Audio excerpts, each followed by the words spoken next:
The Vegas Golden Knights make the first big trade before the Olympic break. The Detroit Red Wings are back on fire and fighting for first place in the Atlantic, while the Philadelphia Flyers look for ways to get out of their slump and turn things back around. We've got that and more coming up on today's Locked On NHL podcast.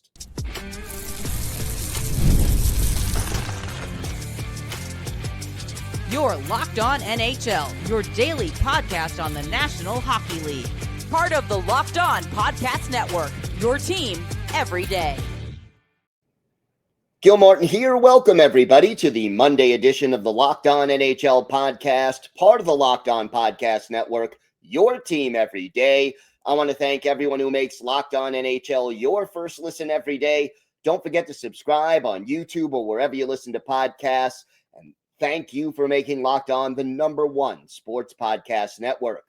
Today's episode is brought to you by FanDuel. The NFL playoffs are here, and FanDuel is officially in playoff mode. So visit FanDuel, an official sportsbook partner of the NFL, and grab your Profit Boost pack every NFL playoff game day. It is great to welcome back to the show the co-host of Locked On Vegas Golden Knights, Chris Gawlik. And Chris, no surprise, Vegas proactive ahead of the trade deadline. They end up acquiring Rasmus Andersson from the Calgary Flames. First of all, what do you think of the price they paid for Rasmus Andersson? It's fine. I mean, Zach Whitecloud, there's certainly some upside with Whitecloud. Very loved in Vegas, and I've always claimed he has the pedigree to wear a letter with a regular basis at some point throughout his career. Whitecloud was always a little better on the plus minus. This season's been a little different, last couple seasons, but very responsible defender, a little bit of mobility, a little bit of a scoring touch. It's unfortunate to see him go, but obviously you have to give away something to get something. The full trade, Whitecloud, a first in 2027, top 10 protected, and then a second in 28 that becomes a first if the Golden Knights win the cup. And then I literally had to Google Abram Webby to see who that guy was, and he's a long shot that has a chance to make the NHL one day. So good trade. I think the fact that the Flames somehow are holding on to 50% of Anderson's salary, that makes me chuckle. I think that right there makes this an excellent deal for the Golden Knights. So where is Andersson going to help this team? What role do you see him playing?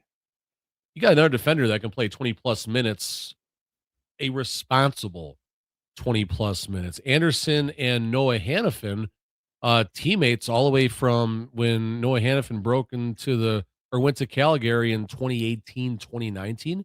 And those two were I'm pretty sure it's the top pairing. I honestly don't know, but I'm assuming they were the top D pairing in Calgary together for a long time. So that's likely where you will see Andersson coming in once he packs his bags and gets to Vegas for tomorrow's game against the Flyers. And power play, penalty kill? Penalty kill likely. Power play, the Golden Knights have been going with 5 forwards with the other major trade acquisition of the offseason. Mitch Marner's been QBing power play 1, so I think you'll see Andersson wouldn't probably have a shot to get the power play on the top power play unit. Who do you think on this roster is helped most by this trade, and who do you think will lose some ice time as a result? You look at the bottom D pairing, or the bottom defenders. Jeremy Lozon doing a great job doing his part to try and set the Golden Knights record for penalty minutes in a single season and pissing off Golden Knight fans in the process. This will make his minutes a little bit lessened. Caden Korczak getting his first year at full-time duty as an NHL blue liner. This will ease some of the pressure there. Braden McNabb is out injured right now. That's a big loss to this team. He's on LTIR, week-to-week designation. I would say sometime slightly before or after the Olympic break could be his potential return. Ben Hutton will probably get bounced out of this lineup and back to his role as his team's 7th defender once Braden McNabb comes back, which is also a result of the Andersson trade. This team is on another winning streak. What have they been doing exceptionally well right now? Playing bad teams on the schedule? I mean, listen, the schedule's been very, very favorable, but to be fair, the Golden Knights were also losing to bad teams before this happened. Dropped games to the Preds, the Blackhawks, the Blues, before this streak started. And we were joking on the podcast today. I don't care who you're playing. You can be playing the seven worst teams in the NHL. Beating that same team seven times over and over is not an easy task. So you can't take anything away from the Golden Knights. During this streak that the Golden Knights are on, the weakness has been starting on time. They find a way to trail probably in the 7-game winning streak. I wouldn't be surprised if they trailed in 5 of the games. And I could be wrong, but I'm pretty sure they trailed in at least that many, maybe even more. So that's the knock right now, but this team is very resilient. They're comfortable in close games. They're comfortable losing late in games. You saw that against the Leafs, obviously. The Golden Knights trailed that time in that game 4 times by 2 goals. And somehow with 7 seconds left, there's Tomas Hertl wide open in the slot, and Jack Eichel gets the OT game winner as a result of Austin Matthews, jet skiing about 15 yards behind him, up behind Jack Eichel all the way down the ice. How much did that mean to Mitch Marner to win that game? And he had 2 helpers also. I meant a ton. So me and my son were at the game, and I've never seen an environment like that. Leafs fans travel very, very well, and you can tell they made it a point to come to T-Mobile Arena this past Thursday night, pack the barn with Leafs fans. There was probably, I would say, about 4,000 to 5,000 of them, maybe 3,000 to 4,000, which is call it between 18 and 25% of the building's occupancy. But they were booing every time Mark had the puck.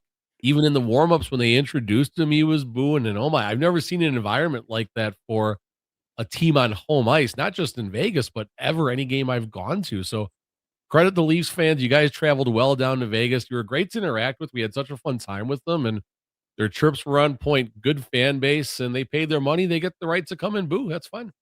Vegas shouldn't have sold their tickets if they didn't want it to happen. Yeah, no question about that. Look, Vegas has always been a proactive team. The Olympic break is a few weeks away. Then you'll have like another 10, 12 days before the trade deadline. Any other moves that you see coming down the pike? And if so, what are they looking for? Artemi Panarin, Connor McDavid, Sidney Crosby. If you heard of that guy, he's okay. He's got a future. And maybe Matthew Schaefer, just so we can have a future, because there's no prospects in this organization. I mean, listen, it all depends right now. All jokes aside, looking at Puckpedia right now, Golden Knights have 3.8 in current roster salary cap space. You have William Karlsson on LTIR. That's 5.9 million. A lot of mystery about his injury. Originally it was day-to-day, like the progression with William Karlsson was very, very bizarre. He does the intermission interview, doesn't come back in that same game, day-to-day, week-to-week setback. So William Karlsson, who the heck knows what's going on there? Brandon Saad on IR, so that doesn't impact the financial side of things. Braden McNabb, LTIR, that's 3.6 million. Carter Hart, IR, 2 million. And none of them have been announced as season-ending injuries. So simple math here. If William Karlsson, 5.9 million, and Braden McNabb, 3.6 million come back, that's let's just call that $10 million just to round up a little bit. The Golden Knights will be negative $6.2 million in salary cap space. So that said, I'm sure they'll find a way to do something. They always do. Some of these other injuries might linger a little bit longer, but as of now, it's the Al Bundy, Peg Bundy scene in Married with Children. I have no more money with the empty wallet. So if they were to find, like, what would they be looking for if they are looking for something? Center help right now. Mitch Marner is playing on the second line as a center and is a 35% face-off win percentage or something abysmal like that. And that's not a knock on him. Marner hasn't played center since juniors, so this is out of necessity right now, but it's working. Brett Howden's been out injured. He's been playing on the wing anyway, but he'll have to go back to the center by necessity. If William Karlsson comes back, that'll certainly help. But center depth definitely is number one. But that said, you even heard Vegas's name mentioned in the Artemi Panarin discussion. So who the heck knows? Won't be dull, I can tell you that much. No, it's not going to be boring like the Islanders. Don't worry. Ooh. All right. Chris, why don't you tell our viewers and our wrong. listeners where they can find the podcast and where they can find you and your co-host on social media? Tell me I'm wrong, although the Islanders are more exciting now than they've been. Yeah, this year it's changed. It's no longer blue line trap defense. No. All right, No. Locked On Vegas Golden Knights, anywhere you catch your podcast and on YouTube 5 days a week. I am TD Chris G. That's touchdown like TD Chris G on Twitter. All right, Chris, thanks so much. Here's Today's episode is brought to you by FanDuel. The NFL playoffs are here, and FanDuel is officially in playoff mode. Every game day during the NFL playoffs, FanDuel is giving customers even more ways to get in on the action.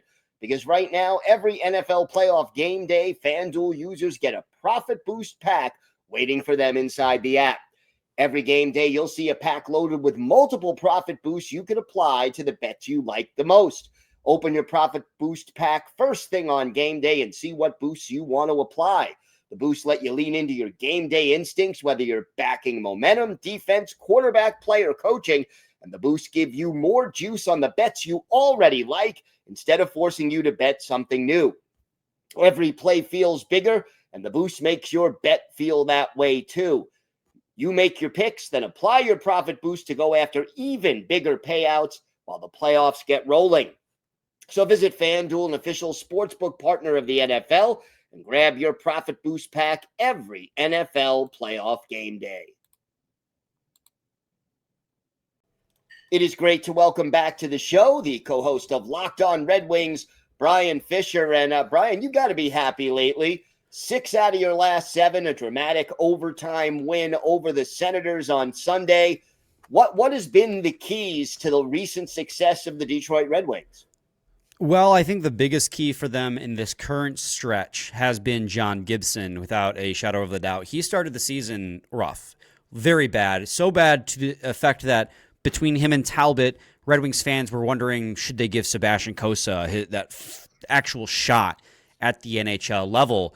But then in December, he shut out the Vancouver Canucks in Vancouver 4-0, and he hasn't looked back. He went from being one of the worst goaltenders in the NHL with like an .863 save percentage to now, since December 1st until now, he is second in the NHL in save percentage with a .926, behind only your New York Islanders' Ilya Sorokin, who has been obviously, going to get Vezina votes, might win the Vezina this year with how well he's been playing. And I mean, I can't say enough good things about how John Gibson has played. He's brought his save percentage on the season from .863 or whatever it is up to .903, which is above league average. And again, I already said in that span how good he's been. But beyond that, it's just like timeliness. Certain players get cold just in time for other players to get hot. It's like a passing of the torch almost, where the team's lows in years past, when they got low, would carry. And they would go on long losing streaks that would effectively knock them out of playoff races. This season, they've had a couple of bad games, a couple back-to-back, although they just had back-to-back losses for the first time since like November last week, but they don't let it fester. They get right back on their horse, and we saw it. They lost to the Bruins last week. Then they come out and they beat the Sharks and the Ottawa Senators this weekend. What has Gibson done differently that has led to this change in his statistics?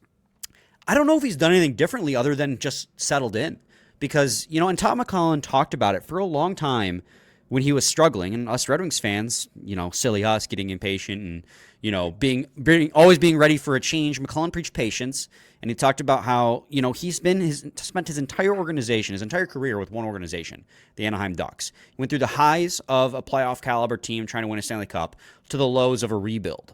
And now all of a sudden he's in a different city, he's in a different organization, it's all different. And he preached that, give him time, he'll be fine. And I think that's really all it was. He got that shutout in Vancouver, he played great, and it's like a switch got flipped. And all of a sudden he was locked in. And he's been that way. The game against Ottawa, his stats don't look the best. He allowed 3 goals on less than 30 shots. So it was like a .878 save percentage. I can actually have the numbers up right in front of me here. It was a .864 save percentage. But he played good in that game too. It was 2 power play goals, which, are going to always do damage against you. I think he's been very, very good. And as far as explanation, I think it's just time. I think it just took time. Is scoring depth a concern for this team right now? Not as much as it used to be. That was a huge problem at the start of the season, and we had conversations about it, that the Red Wings desperately needed production from the bottom six, because at the start of the year, it was just Larkin, it was just Raymond scoring goals. DeBrincat started the season without a goal for like the first 9 games, and then he turned it on, and he's got like the team leading 26 goals, and he's been incredible. Scored the OT winner against the Ottawa Senators, who, whenever he's in Ottawa, they boo him off the ice, essentially. So I'm sure that felt good for him. This game was in Detroit, however. But the key depth scorer for Detroit, because it hasn't been a lot, you're right. You're right to point it out. They haven't gotten a lot of scoring from their bottom 6. But there has been one guy in their bottom 6 who's been scoring goals like crazy, and that is 37-year-old James Van Riemsdyk, who scored his 100th career power play goal against the Ottawa Senators. And I don't know if you've seen the highlight yet, Gil, because this game, obviously we're recording right after this game happened. He brought the puck between his legs and scored on the power play in the net front. And against Carolina, a net front goal again. He's so good, even at his age. So it's one of those things that just doesn't degrade as age goes on, is that puck handling skills in the net front, at corralling the rebound or a redirect and just tucking it around the goalie. He's done it time and time and time again at 5-on-5 and on the power play, especially on the power play. He's been their key contributor on the depth scoring. I think where is he, in fact, on the Red Wings goal chart at the moment? He's currently 4th on the team in goals with 12. So, yeah, and he's playing bottom 6 minutes at night in and night out. He's been locked down, and they're going to need more contribution from the bottom 6, and I've liked a lot of what I've seen from the Mason Appleton, Michael Rasmussen, and Elmer Soderblom line. Every single game, that those 3 are out there. They're very good at creating pressure. They just aren't as good at finishing on the pressure. But I think it'll come.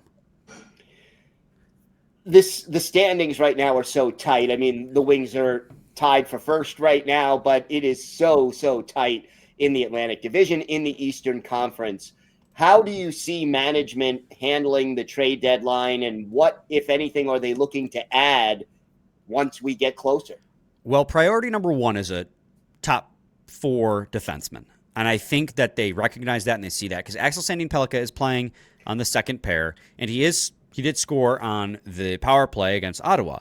But they are very careful with how they deploy him. In tight games, there'll be long stretches near the end of every period where he's not playing. He played 9 minutes on Friday against the San Jose Sharks overall as a second pair defenseman, because they're being very careful. He's only 20 years old. He's clearly not like NHL strong yet, but they want to play to his offensive instincts. So you're effectively playing 5 defensemen every single game, and that's not sustainable for long stretches of time. So I think Yzerman recognizes that they need a top 4 defenseman, and there have been reports that they're in on Rasmus Andersson, or they were at least up until a couple days ago, and now he's been dealt to Vegas, and they've touched base with Dougie Hamilton in New Jersey. So he recognizes that's an issue. I think the other issue, too, is they still need a top-line left wing. They don't have a solution there. It was Emmett Finney, who was a 20-year-old rookie, 7th-round pick, incredible story. But his production after his hot start has cooled off. They don't really have a left winger for the Raymond and Larkin line, and they desperately need one. So I know they're out there looking for that. The question becomes is, you can recognize what you need, but is Yzerman willing to give up for the cost? And that's been the problem with Yzerman lately. I won't say problem, that's not the right word, but he's been very careful because he does recognize where this team is at. You know, Vegas can give up a first and a conditional second that can turn into a first, a player and a prospect for a rental like Rasmus Andersson, because they're going all in on a cup. But if the Red Wings give up all those assets for a rental that walks away and all you did was a first-round exit and then you lose all those picks, it's about, I think Yzerman wants to go get a top 4 defenseman with term, which is why I think they wanted Rasmus Andersson with an extension, or maybe someone like Dougie Hamilton, who is getting paid $9 million a year, but I don't know if you've seen Red Wings lead the league in cap space right now. So I think there's a fit there, and it would allow them to bump ASP down to the 3rd pair and really stabilize that 2nd pair. Be a huge addition for them. It's just you got to be willing at some point to pull the trigger on trades that make you a little uncomfortable if you want this team to make the playoffs, because they're absolutely buyers right now. They have to be buyers. Right. This team, more so than the last few years when I've been incredibly frustrated with them, they have to be buyers this season. Because last year they made one trade. It was for Peter Mrazek, and they dealt Veleno out of town. it was a nothing move. It was a nothing burger. You traded away Joe Veleno, who was struggling, for a struggling goaltender in Peter Mrazek. Then you dealt him away in the summer for John Gibson. So you got to be aggressive more so than ever, because more so than ever in years past, you were in the driver's seat in this division. And that's something that we haven't been able to say since 2016. Going to be an interesting second half of the season, I'm sure. Brian, why don't you tell our viewers and our listeners where they could find the podcast and where they could find you and your co-host on social media? Well, you can find the podcast anywhere you listen to podcasts. Apple, Spotify, YouTube, if you like the video format, the Odyssey app, Amazon, anywhere, really. And on social media, you can find me at Brian Fisher, LORW, on Twitter, and Scotty at Bentley Scotty on Twitter, and then Locked On account on Twitter is at LO_Red Wings. So good content, good time to be a Red Wings fan. Praying for no March collapse this year, because March has been their plague the last few seasons. Well, we'll see how that plays out. Brian, thank you so much. You're very welcome, Gil. Anytime. I appreciate you inviting me on.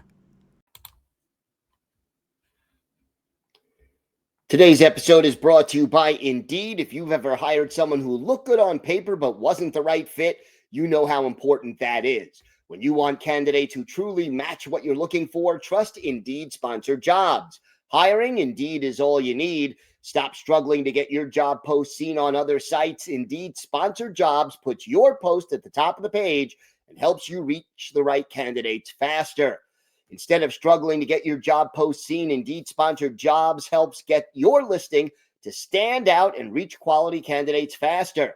Sponsored jobs boost your post to the people who are the best match for your role, and that makes a real difference. According to Indeed data, sponsored jobs posted directly on Indeed are 90% more likely to report a hire than non-sponsored jobs. Spend more time interviewing candidates who check all your boxes with less stress, less time, and more results using Indeed sponsored jobs. Listeners of this show will get a $75 sponsored job credit to help give your job the premium placement it deserves at Indeed.com/locked-on. Go to Indeed.com/locked-on right now and support our show by saying you heard about Indeed on this podcast. Terms and conditions apply. Hiring, do it the right way with Indeed. It is my pleasure to welcome back to the show my usual Friday co-host here on Locked On NHL, but also a co-host of Locked On Flyers, Rachel Donner. And I can't say happy Friday, Rachel, but happy Monday. Can't really say that either, to be honest. Yeah, rough times in Flyerland, now a 6-game losing streak. I mean, they surprised a lot of people early on. What's been going wrong during this losing streak? Yeah, so I think, a lot of people can point to the fact that the Flyers were getting a lot of like either loser points or like winning in shootouts like earlier in the season. And so was that a mirage earlier in the season, right? So people are asking that question and it's valid. And I would say the answer to that is it wasn't a mirage, but it helped, right?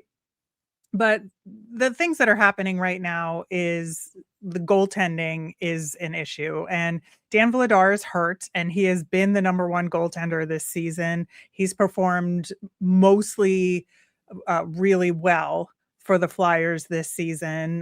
There's a reason why he is theoretically going to be the Czech number one goaltender in the Olympics, right? But that being said, like now that he's hurt, we're seeing the weakness in the backup situation. So Sam Ersson was given any and all opportunity to get the starter's job. He didn't earn it. And so he was clearly the backup, and he has just not been able to step up. Like he is just not playing well.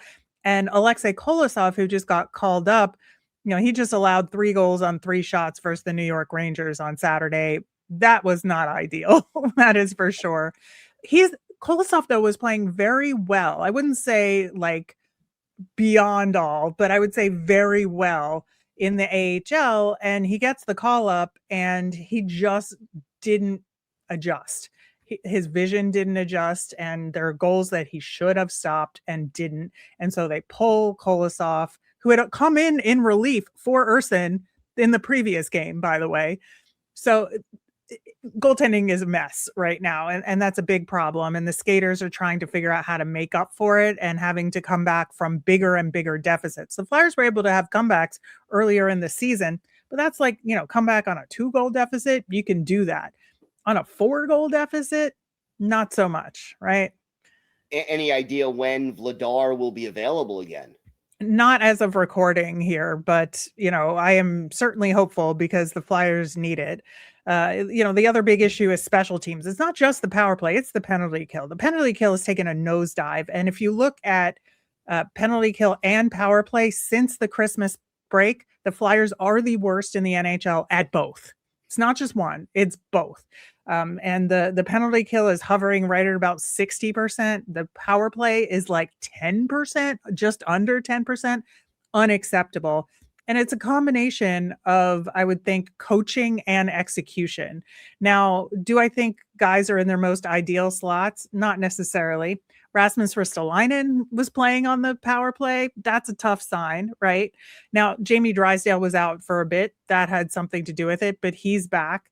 I don't think they're utilizing the players as optimally as they really should in terms of where they are on the power play and who's getting the minutes there in particular.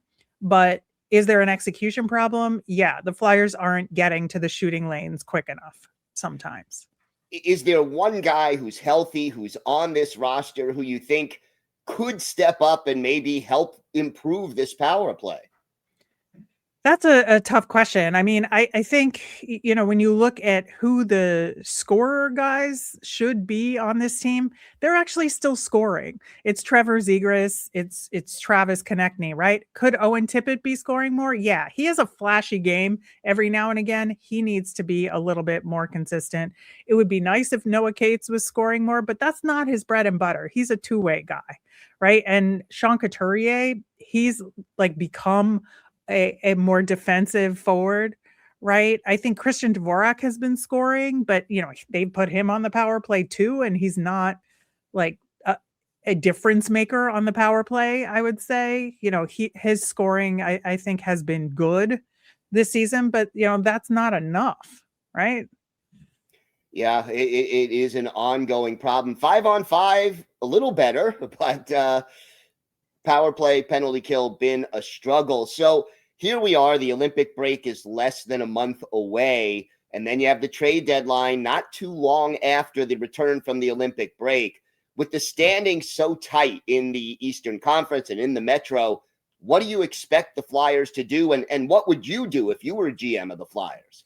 Yeah, I really feel like the Flyers are in a let the chips fall where they may mode this season, that they're not going to make any rash moves to try and make a playoff run, but they're not going to sell the farm either if they don't make the playoffs, right?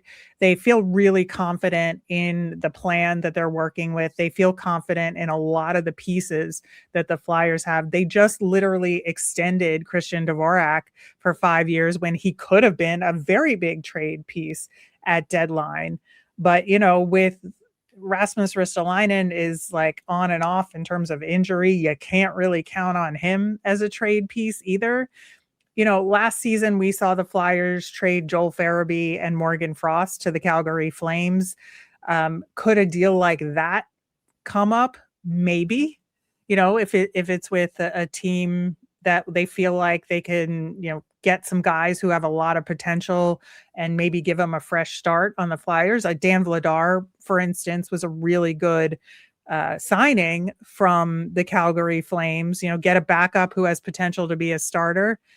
That has turned out well, but as far as the trades go, like the costs are too high to fix the problems that the Flyers have right now. And so my gut says they're going to wait till the off season.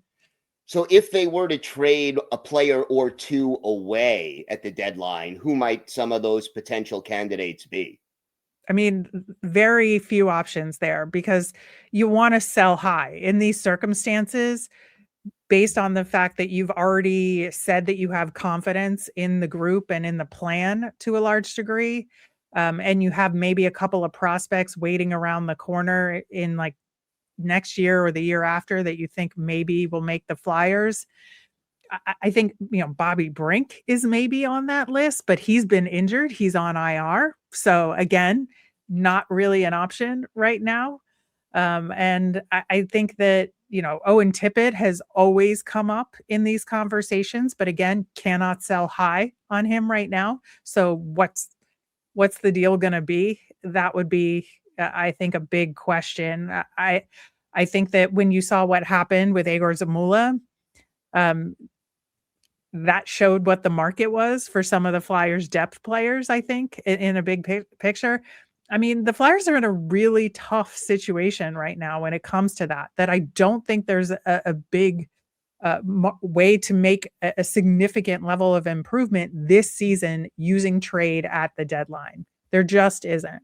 And I also do not think there's an appetite, nor is there a need, to be honest, to make a big selling front to gain some assets. Could they do a deal or two that are smaller? Maybe. But I just don't see it coming again, unless it's something like really, significant, like that Farabee Frost deal that they did last year. All right. Well, Rachel, I know you and your co-host will have it covered for the rest of the season. Why don't you tell our viewers and our listeners where they could find the podcast and where they could find the two of you on social media? Yeah, Locked On Flyers is, of course, everywhere you find your podcasts, and we are at Locked On Flyers on every single social network that we post at. And I am at R Miriam on Blue Sky. My co-host Russ Cohen is at Sportsology, pretty much on every social media platform as well. All right, Rachel, thank you so much, and I'll see you Friday. Yep. If you haven't already, go check out our new Everydayer Club. You'll get access to an ad-free audio feed for your favorite team, compatible with Apple Podcasts, Spotify, and every other major podcast app. And you'll get an invite to the members-only Locked On Everydayer Club Discord server, which includes a group chat for your favorite team. And you can communicate with the host in many cases and with other hardcore fans. So check out the link in the show notes or go to lockedonpodcast.com/everydayer for more information. I want to thank my guests. I want to thank Chris Gawlik of Locked On VGK, Brian Fisher of Locked On Red Wings, and Rachel Donner of Locked On Flyers for joining me today. I'm Gil Martin. I host the Monday edition of Locked On NHL, and I co-host the Friday edition along with Rachel Donner. Don't forget, we are here every day, Monday through Friday, bringing you the biggest stories from around the league. So hit the like button and subscribe so you never miss an episode. And we also, of course, have NHL Game Day anytime there's a game, recapping all the action from around the league. So stay right here on Locked On NHL. Have a great day, everybody. Stay safe. Thanks for watching and listening. And we'll see you tomorrow.